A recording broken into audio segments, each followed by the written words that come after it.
On est une équipe, on est motivé, il y a beaucoup de clients, on a peu de temps et il faut sortir un maximum d'assiettes, de qualité en peu de temps.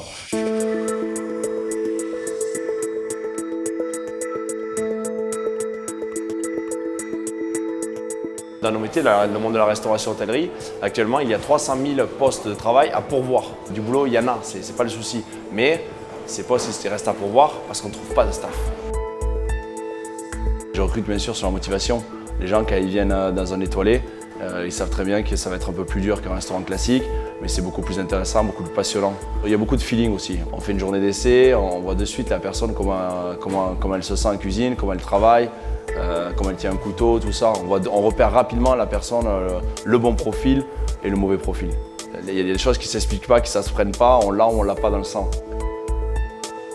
On crie un petit peu tous les jours, mais après, c'est crier dans le sens de motiver ses gars, bouger ses gars un petit peu quand il faut les bouger.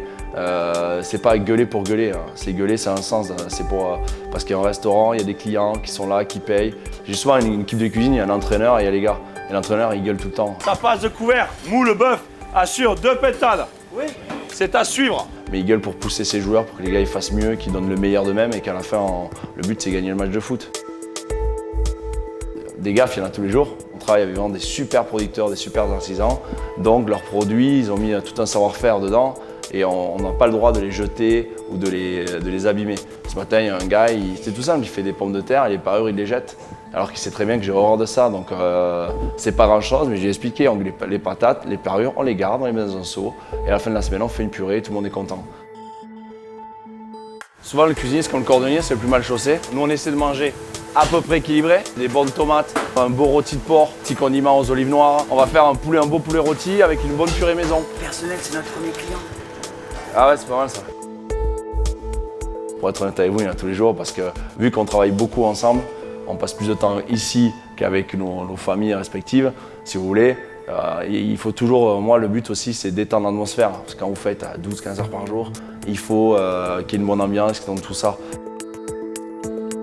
C'est un métier qui est dur, qui est exigeant, qui a ses inconvénients, c'est clair. Mais après, c'est un métier qui est hyper passionnant. C'est un métier qui pour moi aussi est l'école de la vie. Il y a une rigueur, de la politesse, du respect. C'est un métier qui est hyper humain et qui peut faire sortir des fois des petits jeunes qui sont un petit peu perdus. Permet d'évoluer très rapidement si on bosse bien, dur. Prenez le globe, vous mettez n'importe où le doigt, vous avez l'étiquette cuisinier français, vous trouverez le boulot n'importe où et vous allez vous éclater quoi.